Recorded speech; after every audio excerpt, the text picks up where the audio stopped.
সুস্বাগতম সবাইকে। শ্রমিক ভরসাস বিজেপিতে প্রধান হয়েছেন, সভাপতি হয়েছেন বাংলার।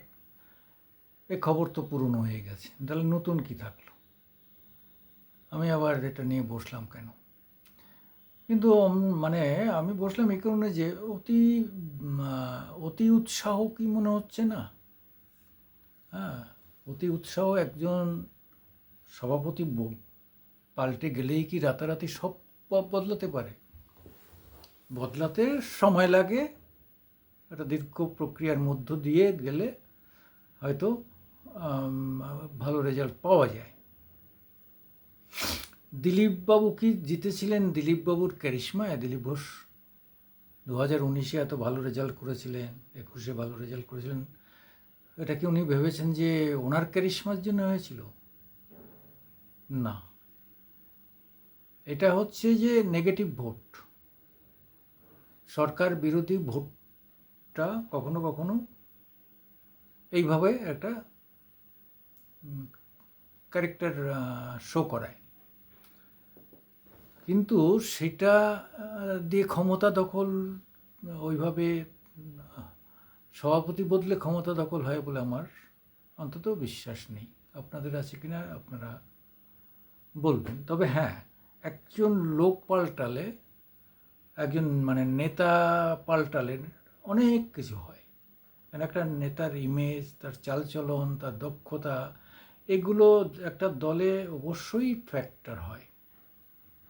যেমন আজকে মমতার দলে মমতা ফ্যাক্টর। আজকে বিজেপিতে প্রথমে অনেক নেতা দেখা গেছিল, কিন্তু দেখা গেলো সেই মোদি ফ্যাক্টর। মোদি না হলে আর কিছু হয় না। সিপিএমে অনেক কেন্দ্রিকতা, কিন্তু আমরা দেখতাম সেই প্রকাশ করাত, বিন্দা করাত, স্বামী স্ত্রী, তারা দুজনেই সব কুক্ষিগত করে ফেলেছিল। বাকিরা ছিল নামকা ওয়াস্তে। বেঙ্গল লাইন, কেরল লাইন, কত রকম লাইন টাইন আমরা দেখলাম। তবে হ্যাঁ, জ্যোতিবাবু যতদিন ছিলেন, জ্যোতিবাবু কিছুটা একটা আলাদা ছিলেন। মানে নেতাদের মধ্যে অনেক নেতা ছিলেন, সিপিআই থেকে সিপিএম, কিন্তু জ্যোতিবাবু আলাদা জায়গা দখল করেছিলেন তার নিজের ক্যারিশমার জন্য। এবং তার অনেকটাই বিধানচন্দ্র রায়ের সময় তিনি এমএলএ মানে বিরোধী দলনেতা হিসাবে একটা ঐতিহাসিক ভূমিকা পালন করার ফলেই সেই একটা যে ইমেজ গড়ে উঠেছিল তার, সেই ইমেজকে সামনে রেখেই তিনি কিন্তু দলে একটা অন্য ধরনের অপরিহার্য নেতা হয়ে উঠেছিলেন। তার অনেক কুকীর্তি আছে, মরিচঝাপি থেকে আরম্ভ করে কত আর বলবো, অনেক কিছুই তার মাইনাস ছিল। তারপরে এই যে ওর নাম কি, পার্সার কাজ এবং এসের মাঝখানে অরবিন্দ সাথে হলো, ওখানে আর কি সেই জেলার 17-18 জনকে কুপিয়ে মারা হয়েছিল, সন্ন্যাসীকে। এইসব অপকর্ম, তারপরে একজন ওসিকে খুন করা, এ সমস্ত অনেক ঘটনা তার আমলে ঘটেছিল। আমি বলতে চাইছি যে কখনো কখনো একটা নেতা কিছুটা ফারাক করতে পারে, কিন্তু জ্যোতিবাবু ইমেজের জায়গায় কিন্তু শ্রমিক লাহিড়ী, শ্রমিক ভট্টাচার্যের সেই ইমেজ নেই, বা মমতার জায়গায়ও নেই। কারণ হচ্ছে মমতা তার দলটা গড়েছিলেন, ফলে তার ইমেজই শেষ কথা, তার ইমেজের সঙ্গে আর কারোর তুলনা হয় না। আজকে কিন্তু মোদির আজকে ইমেজ কাজে লাগলেও মোদি কিন্তু দলটা গড়েননি, দল অন্য লোকে গড়েছিল। জ্যোতি বসুও কিন্তু একা দল গড়েননি, অনেকে মিলে দল করেছিলেন। ভূপেশ গুপ্ত টুপ্ত ছিলেন, ইন্দ্রজিৎ, মেয়েরা সবাই মানে বহু ভয়ঙ্কর নাম করা সমস্ত লোকেরা ছিলেন, সোমনাথ চ্যাটার্জি। তা সব মিলিয়ে যদি দেখা যায় যে তাহলে এরকম ব্যতিক্রমী দু একজন ছাড়া সেরকম কিন্তু সেই স্ট্যাচার শ্রমিক লাহিড়ী, শ্রমিক ভট্টাচার্য পাবেন না। কিন্তু তাহলে হইচই হচ্ছে কেন? হইচই হচ্ছে কেন? অন্যেরা ব্যর্থ হলে না, আমার দলের ব্যাটসম্যানরা সবাই যদি 1, 2, 3, 4 করে আউট হয়ে যায়, এখন যে 50 করে সেই হায়েস্ট হয়ে যায়, তো সেই ভালো ব্যাটসম্যান হয়। তো সেইরূপ শ্রমিকও ওইরকম একজন ভালো ব্যাটসম্যান হবেন, কেন তার দলের লোকেরা গত কয়েকটা ইলেকশনে খুব বাজেভাবে হেরেছে। সেই জায়গায় দাঁড়িয়ে শ্রমিক ভট্টাচার্য খুব ভালো বক্তা, নো ডাউট, আবার ভালো ডিবেটার, তার্কিক, এবং তিনি যখন ডিবেট করেন তখন মানুষ কিন্তু টিভি স্ক্রিনের দিকে তাকিয়ে থাকে। যুক্তি, তর্ক, অনেক পাণ্ডিত্য থাকে, সাহিত্য থাকে, কাব্য থাকে, হ্যাঁ, তিনি গান, গদ্য পদ্য সব মিলিয়ে একটা সুন্দর প্রেজেন্টেশন করেন। তিনি আহত হয়েছিলেন, তার কপাল ফেটে গেছে, সেটা দেখা যাচ্ছে। তারপরেও তাকে নিয়ে কিন্তু মহিলা ঘটিত ঘটনাও ঘটেছে। সে ভদ্রমহিলা আবার এখন ছবিতে এসছেন, এগুলো হয়। নেতাদের যৌন কেলেঙ্কারি যদি ধরা হয় তাহলে সারা পৃথিবী জুড়ে আছে, ইন্দিরা গান্ধী থেকে বিল ক্লিন্টন, অনেকেই আছে। কাজে ওটা নিয়ে বেশি ভেবে লাভ নেই, ওটা দেখিয়েও খুব লাভ হবে না। তবে একটা কথা সত্যি বলতে হয় যে এই যে পরিবর্তন এবং তার সঙ্গে বর্তমানে যে একটা হাওয়া, হিন্দুত্বের হাওয়া, এবং বাংলাদেশে হিন্দুরা নির্যাতিত হওয়ার ফলে যে একটা অন্যরকম পরিবেশ তৈরি হয়েছে, সেই জায়গাটা কিন্তু ভাববার বিষয়, নো ডাউট, সেটা তাদের একটা প্লাস পয়েন্ট। আর একটা ডিফারেন্স অনেকেই বলছিলেন যে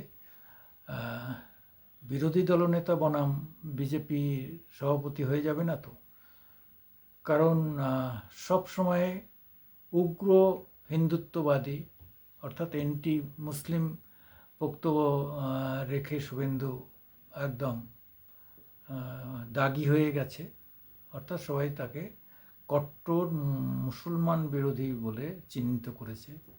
কিন্তু আজকে শ্রমিক ভট্টাচার্য যে বক্তব্যটা রাখলেন সেটা ঠিক জাতীয় কংগ্রেসের স্টাইলে হিন্দু মুসলমান বৌদ্ধ খ্রিস্টান সবাইকে নিয়ে চলতে হবে, কেন দেশ স্বাধীনের সবারই একটা বড় অবদান, ভূমিকা রয়েছে। তাহলে একই দলে বিরোধী দলনেতা, বিধানসভার বিরোধী দলনেতা যদি বলে কোনো মুসলমানকে ভোট দেবো না, মুসলমান উনি এ পর্যন্ত বলেছিলেন এমএলএ হলে সব অ্যাসেম্বলির থেকে তুলে তুলে বাইরে ফেলে দেবেন। আসলে তো এসব একটা স্টাইল, কিন্তু কেন তিনি সেটাই যদি বিজেপির স্ট্যান্ড হয়, রাজনৈতিক স্ট্যান্ড এবং প্রচার মূল মন্ত্র হয়, তাহলে আজকে শ্রমিক ভট্টাচার্য কেন উল্টো কথা বলছেন? তিনি কেন আজকে সেই হিন্দু মুসলমান বৌদ্ধ খ্রিস্টান আমরা একই বৃন্তে দুটি কুসুম ইত্যাদি ইত্যাদি এসব নিয়ে তিনি আজকে একটা বক্তৃতা দিলেন, যেটা কোনো একজন কংগ্রেস নেতা যে ধরনের বক্তব্য রাখেন অনেকটা তার বক্তব্যে সেই কংগ্রেসি গন্ধ পাওয়া গেল, বিজেপির গন্ধ খুব একটা পাওয়া গেল না। শুধু মমতাকে হটাতে হবে, তৃণমূলকে হটাতে হবে ইত্যাদি ইত্যাদি, মমতাকে কিছু গালাগাল দেওয়া ছাড়া আর কিছু তিনি বলতে পারলেন না। এখন মমতার বিরুদ্ধে গাল না দিলে তো বিরোধীরা জমবে না, সেটা সবাই জানে। কিন্তু কার্যক্ষেত্রে বক্তব্যের মধ্য দিয়ে তার নিজের লাইনটাকে তো পরিষ্কার করার ব্যাপার থাকে।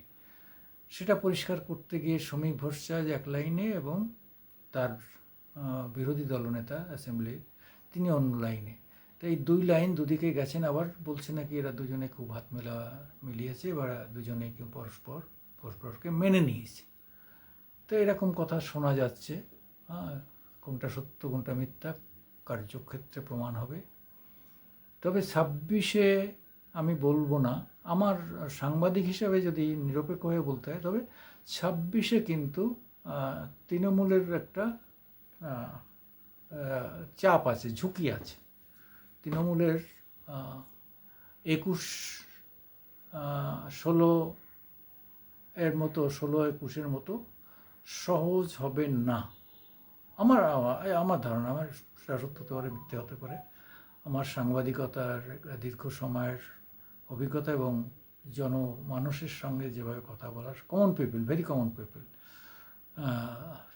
কোনো নামকরা পলিটিশিয়ানের কথা বলছি না, বা বুদ্ধিজীবীদের কথা বলছি না, কেন কোনো বুদ্ধিজীবী এখন আর ফ্রি নেই, সবাই কোথাও না কোথাও নাড়া বেঁধে ফেলেছেন। কমন পিপলের কিন্তু ক্ষোভ বাড়ছে। ঠিক আমরা দেখিনি 24-এ লোকসভাতে মেয়েরা কিন্তু, লক্ষ্মীর ভাণ্ডার মেয়েরা কিন্তু এক কথাই বলেছে, দিদি দিদি দিদি। কিন্তু জাস্ট নাও তারাই বলছে, ধুর ওই 1,000 টাকা ও না পেলে আমাদের কিছু যায় আসে না, কিন্তু রাজ্যটাকে সর্বনাশ করেছে ইত্যাদি ইত্যাদি, মুসলমান করে দিচ্ছে ইত্যাদি ইত্যাদি, এইসব কথাবার্তা এখন কিন্তু প্রায় শোনা যাচ্ছে, যা মানে আমাদেরও কানে বাজছে। ফলে 26-এর লড়াইটা কিন্তু সহজ হবে না। আবার এরা নতুন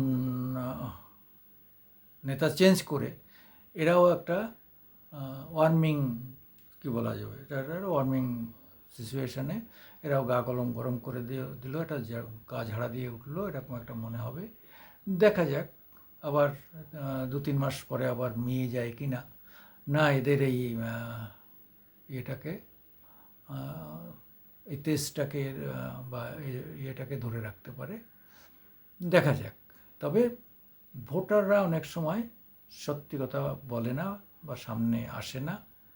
আমাদের ওয়েস্ট বেঙ্গলের ভোটের যে প্যাটার্ন, তাতে কিন্তু আমরা সব সময় ওইভাবে হিসাব করতে পারি না, যে কে কী বলছে তার উপর দাঁড়িয়ে সে বিরুদ্ধে বলেও অনেক সময় সে যে ভোট দেবেই এর কোনো মানে হয় না।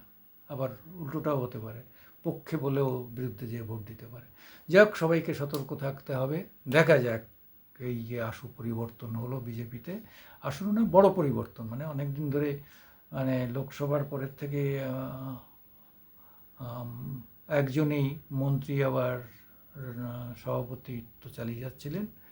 কেন এই 14 মাস 15 মাস লেগে গেল, সেটাই এখন ভাববার বিষয়, যে এদের সভাপতি ঠিক করতে। ঠিক আছে, আমার আজকের দিন ইউটিউবে আপনাদের সবাইকে সুস্বাগত। আমি সুকুমার দেবনাথ, আপনাদের কাছ থেকে একটু সাবস্ক্রাইব এবং সাপোর্ট চাই।